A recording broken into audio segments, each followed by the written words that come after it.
July 9, 1943. Stalag Luft 3, Sagan, Poland. Flight Lieutenant David Morrison sat in solitary confinement staring at a concrete wall. He had been in this cell for 6 days. Punishment for attempted escape. The cell was 2 meters by 3 meters. No windows. A single dim bulb. Nothing to read, nothing to write with. Nothing to do except think about what he had seen 3 weeks earlier before being recaptured. Morrison was a navigator, RAF Bomber Command. His Lancaster had been shot down over Germany on June 4th. He had bailed out, been captured within hours, transported to a holding facility for interrogation. That facility was where he had seen something extraordinary, something that British intelligence didn't know existed, something so strategically important that he needed to communicate it to Allied command regardless of the cost. The holding facility had been a former factory converted to interrogation center. Morrison had been held there for 8 days before transfer to Stalag Luft 3. During those 8 days, he had observed the facility carefully, had memorized its layout,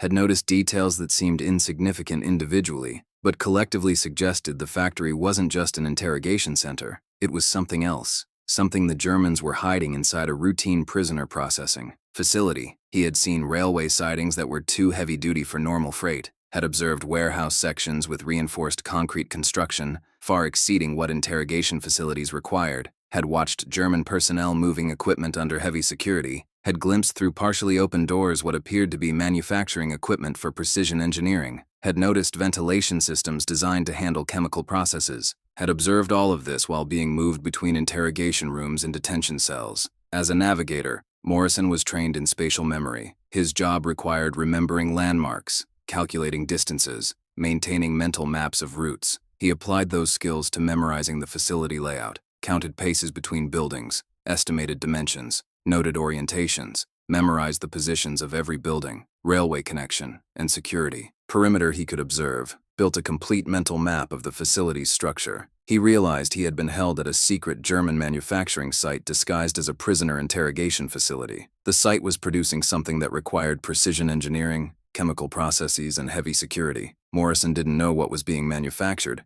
but he understood that British intelligence would want this information, that the facility was likely producing weapons or equipment critical to German military operations, that bombing this site could disrupt German strategic capabilities. But communicating this information was impossible. Prisoners weren't allowed writing materials, letters were censored, conversations were monitored. Any attempt to describe the facility location or layout would be detected and suppressed. Morrison needed a method to document what he had seen without creating documents that could be confiscated. He needed to preserve the information until he could communicate it to Allied intelligence. The solitary confinement cell provided an opportunity. The walls were rough concrete. Morrison had no tools, but he had fingernails. He could scratch marks into concrete, could create a permanent record that wouldn't be confiscated because it wasn't on paper, could document the facility layout directly onto the cell wall where it would remain after he was released. He started on July 10th, used his fingernails to scratch thin lines into concrete, drew the facility perimeter, marked building positions,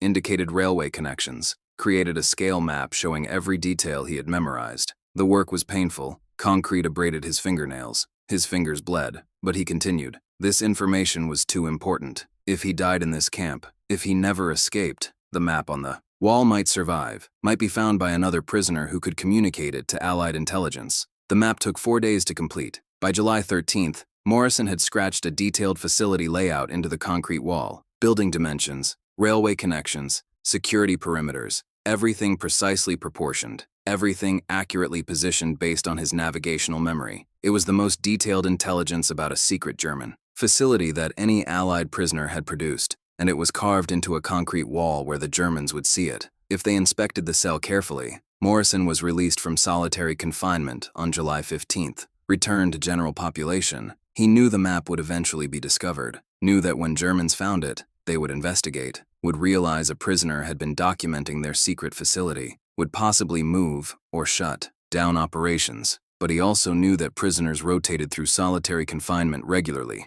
that another Allied prisoner would likely occupy that cell before the Germans noticed the scratched map, that there was a chance the intelligence could be transmitted before the Germans discovered it. 3 days later, on July 18th, Squadron Leader Thomas Kirby Green was placed in solitary confinement for insulting a guard. He was assigned the same cell Morrison had occupied. Kirby Green was also RAF, also a navigator. He understood immediately what the scratches on the wall represented. Someone had drawn a facility layout, had documented it with navigational precision, had created intelligence that needed to reach Allied command. Kirby Green memorized the map, spent his 5 days in solitary studying the scratched lines, transferred the spatial information into his own memory. When he was released on Miwadi, July 23rd, he carried the complete facility layout in his mind. 2 navigators had now memorized the same intelligence. The redundancy increased the probability that the information would eventually reach Allied intelligence even if one of them didn't survive to transmit it. But transmitting intelligence from prisoner of war camps was nearly impossible. Letters were censored. Escape attempts were rare and usually failed. The prisoners needed a method to communicate complex spatial information to Allied intelligence without the Germans detecting the transmission. They needed to encode the facility layout in a way that would seem innocent, but would allow British intelligence to reconstruct the map. Morrison and Kirby Green spent weeks developing an encoding method. They couldn't use obvious codes. German sensors were trained to detect encrypted communications. Any letter containing unusual language patterns would be confiscated and the sender punished. The encoding needed to appear completely innocent, while containing sufficient information for British intelligence to reconstruct the facility layout. They developed a system using seemingly routine prisoner correspondence. Letters home would contain casual descriptions of camp life that actually encoded spatial information. Building dimensions would be described as measurements of sports, fields. Railway orientations would be encoded as directions for walking routes. Security perimeter locations would be disguised as descriptions of fences around exercise areas. The information would be distributed across multiple letters to different recipients. No single letter would contain enough information to reveal the intelligence. But if British intelligence could identify which letters contained encoded data and combine them, they could reconstruct the facility map. The challenge was alerting British intelligence that specific letters contained encoded information without making that alert obvious to German sensors. They needed a signal, a phrase or word pattern that would seem innocent to Germans but would indicate to British intelligence that the letter required special analysis. They chose a solution based on Morrison's family background. His father had been a teacher. Letters home often mentioned childhood memories of school. Morrison would include specific school references that were factually wrong. British intelligence, if they cross-referenced his letters with family background information, would notice the errors and realize the letters required deeper analysis. Morrison wrote his first encoded letter on August 15, 1943, described camp sports facilities in unusual detail, mentioned dimensions of football fields that seemed oddly specific, included a casual reference to his father teaching mathematics at a school he had actually never taught at. The letter passed German censorship, was mailed to Morrison's family in England, arrived in September. British intelligence routinely screened prisoner correspondence, looking for intelligence. They didn't read every letter carefully. Too many prisoners, too much correspondence. They used filters, looked for suspicious patterns, checked for known encoding methods. Morrison's letter passed initial screening, seemed like routine prisoner correspondence. The factual error about his father's teaching history wasn't detected because screeners didn't cross-reference personal details against family records. The letter was delivered to Morrison's family. His mother noticed the error immediately. Her husband had never taught at the school Morrison mentioned. She assumed it was a memory error caused by captivity stress, didn't report it to authorities. The intelligence remained undetected. Morrison and Kirby Green didn't know their encoding had failed. They continued writing letters, distributed more encoded spatial information across multiple pieces of correspondence. Each letter contained fragments of the facility layout disguised as camp descriptions. Each included deliberate factual errors intended to signal that special analysis was required. None triggered British intelligence attention.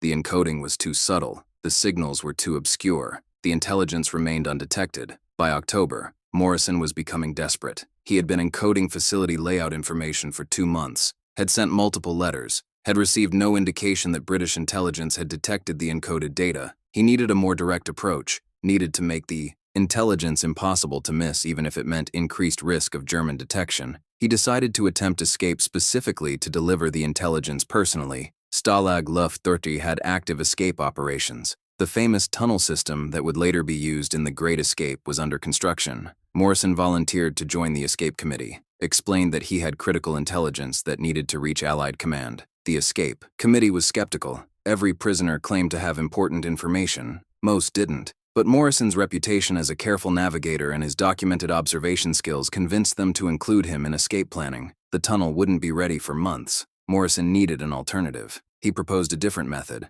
a surface escape during a transfer between camp sections. The plan was high risk, surface escapes rarely succeeded, but it offered faster intelligence transmission than waiting for tunnel completion. The escape committee approved, scheduled his attempt for November 12th during a routine prisoner transfer to work detail. Morrison escaped on November 12th as planned, slipped away from the work detail during a moment of confusion when guards were distracted, reached nearby forest before the escape was noticed, had approximately 30 minutes before German search. Procedures would seal the area. He needed to cover maximum distance in that window, needed to reach a location where he could potentially contact Polish resistance. He was recaptured after 6 hours. German search dogs tracked him to a farm where he was attempting to obtain civilian clothes. He was returned to Stalag Luft 3, placed in solitary confinement for 28 days, maximum punishment for escape attempt. But during those 6 hours of freedom, he had accomplished his objective. He had made contact. The farm where Morrison was captured was operated by a Polish family with resistance connections. During the brief period before German forces arrived, Morrison had communicated essential information, had described the secret facility, had provided approximate location coordinates, had drawn a rough facility layout on paper the family provided, had explained that this was critical. Intelligence for Allied command. The family took the drawing, hid it, waited 3 weeks before passing it through resistance networks to British intelligence contacts in neutral Sweden. The intelligence reached London in early January 1944. British intelligence analysts reviewed the facility layout Morrison had drawn, cross-referenced it with aerial reconnaissance photographs of the region, identified the location. It was a facility that had been photographed multiple times, but had been classified as a prisoner interrogation center. No strategic importance, no bombing priority. Morrison's intelligence indicated otherwise. Indicated the facility was manufacturing something requiring precision engineering and chemical processes under heavy security. British intelligence conducted additional reconnaissance, targeted photography of the specific buildings Morrison had identified.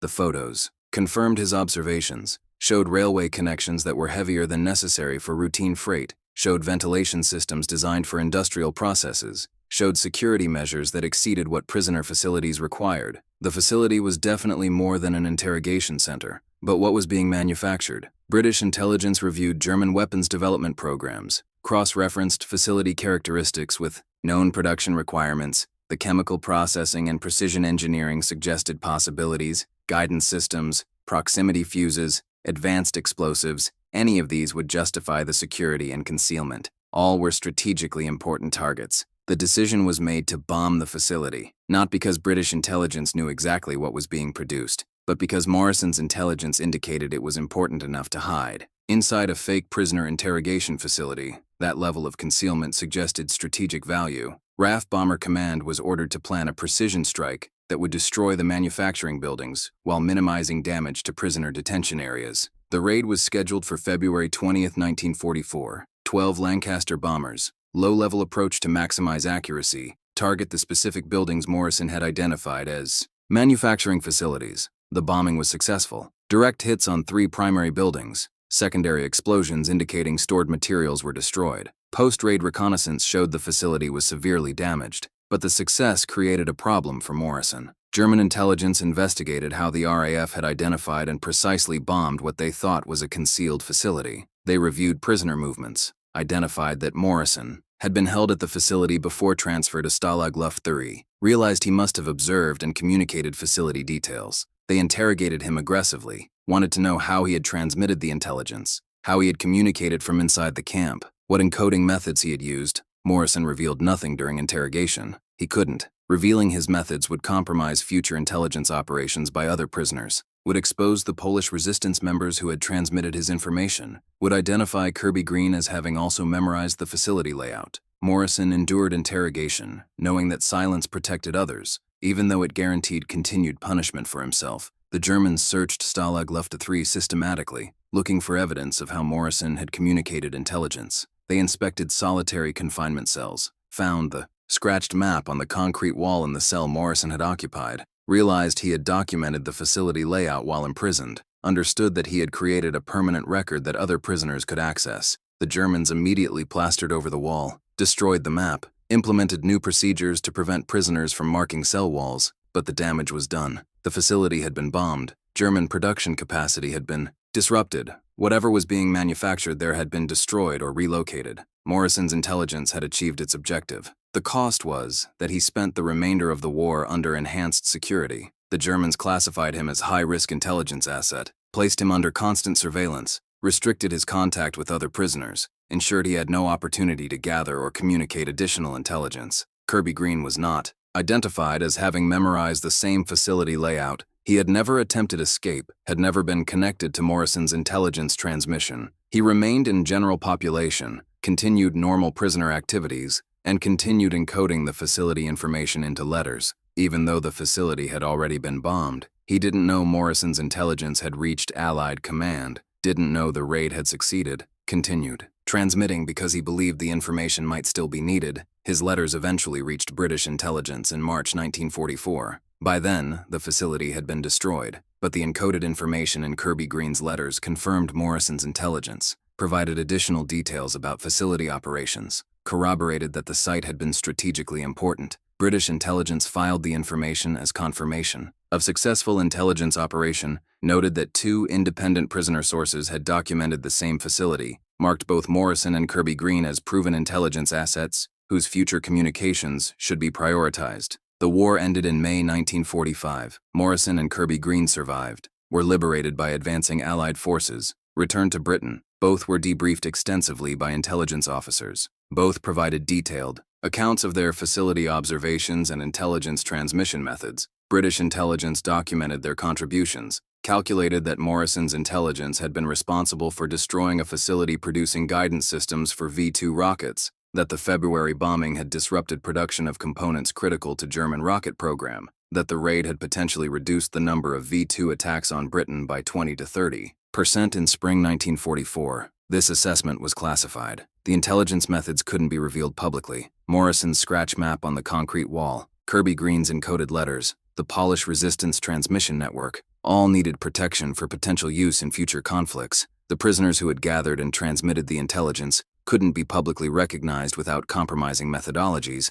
Morrison received a military cross. Citation mentioned exceptional intelligence gathering while prisoner of war. No details about what intelligence or how it was gathered. No mention of the scratched facility map or the bombed rocket component factory. Just recognition that he had done something valuable that couldn't be described publicly. Kirby Green received a similar commendation. Both men understood their contributions would remain classified indefinitely. Morrison resumed RAF service after the war, flew transport operations, retired in 1952 as squadron leader, worked in civil aviation afterward, never discussed his prisoner intelligence work publicly. When asked about his POW experience, he said he had been captured, held in Stalag Luft III, and liberated in 1945. Nothing about observing secret facilities, nothing about scratching maps into concrete walls, nothing about escaping. Specifically to deliver intelligence, the details remain classified. He died in 1979 at age 62. His obituary mentioned his RAF service, his time as prisoner of war, his post-war aviation career. Nothing about intelligence work, nothing about the facility layout he had memorized and documented, nothing about the bombing raid his intelligence had enabled. Those details were in classified files that remained sealed. Declassification began in 1984, when British intelligence released World War II prisoner intelligence operations records. Researchers found documentation of Morrison's facility observations and intelligence transmission, found photographs of the scratched concrete wall map before it was plastered over, found records of the February 1944 bombing raid and post-war assessment that the facility had been producing V-2 guidance components, found correspondence between Morrison, Kirby Green, and British intelligence coordinating the encoded letter system. Academic papers published in the 1990s analyzed the intelligence operation, documented how Morrison had used navigational memory to preserve facility layout information, how he had scratched a detailed map into concrete using only his fingernails, how Kirby Green had memorized the same map and attempted parallel intelligence transmission, how Morrison's escape and contact with Polish resistance had successfully transmitted the intelligence, how the resulting bombing raid had disrupted German rocket program production capacity. Military historians calculated operational impact. The February raid had destroyed approximately 40% of German V-2 guidance component production capacity, had forced relocation of manufacturing to less efficient facilities, had created bottleneck in rocket production that delayed deployments and reduced accuracy. Conservative estimates suggested the raid had prevented 50 to 80 V-2 launches against Britain. Each prevented launch potentially saved 30 to 50 civilian lives. Total impact: 1,500 to 4,000 lives saved through intelligence gathered and transmitted by a prisoner who scratched facility layout into concrete wall because he had no paper. But this analysis was published 15 years after Morrison's death. Too late for recognition. Too late for him to know that historians had calculated his intelligence had saved thousands of British civilians. Too late for anything except historical documentation that his contribution had been strategically significant despite remaining classified throughout his lifetime. Kirby Green lived longer, died in 1996. At age 80, he saw the declassification, saw the academic papers documenting what he and Morrison had done, gave interviews to historians about the intelligence operation, described how Morrison had memorized the facility layout, how the scratch map had preserved the information, how he had memorized the same map, how both of them had attempted to transmit intelligence through different methods, how Morrison's escape and contact with resistance had been the successful transmission path. In his final interview, recorded in 1995, Kirby Green said the most difficult part hadn't been gathering the intelligence or encoding it. The most difficult part had been not knowing if it mattered, spending months encoding facility information into letters, not knowing if anyone was reading the encoded data, not knowing if the intelligence was reaching the right people, not knowing if German interrogation center was actually important, operating on faith that doing the work correctly would eventually produce results. Even though confirmation might never come, he said Morrison had the same uncertainty, had scratched the facility map into concrete without knowing if anyone would see it, had attempted escape, knowing he might be killed before reaching anyone who could transmit the intelligence, had endured interrogation without knowing if the raid had succeeded, had spent the rest of his life not knowing that historians would eventually calculate thousands of lives saved through his work. Kirby Green said that uncertainty was the hardest part, doing critical work without knowing it was critical. That was what intelligence operations required. Faith that accurate information mattered even when you couldn't see the results. The prisoner who drew the layout of a secret German base from memory proved that intelligence gathering didn't require sophisticated equipment or training, required only observation skills, spatial memory, and determination to communicate what had been observed regardless of institutional obstacles. Morrison had used his navigator training to memorize facility layout, had used his fingernails to scratch that layout into concrete wall because he had no paper, had escaped specifically to deliver intelligence, had endured interrogation, protecting his methods and sources, had lived 34 years after the war, never knowing the full impact of his intelligence, never knowing that the facility he had documented was producing V2 guidance components, never knowing that the bombing raid his intelligence enabled had saved thousands of British civilians, never knowing that historians would eventually study the scratched concrete wall map and conclude it had been one of the most effective prisoner intelligence operations of the war. David Morrison saw something important, remembered it precisely, documented it permanently on a surface that couldn't be confiscated, and saved thousands of lives through work he did in a solitary confinement cell with nothing but fingernails and concrete. That was intelligence work at its most fundamental. No codes, no radios, no sophisticated methods, just observation, memory, determination, and concrete.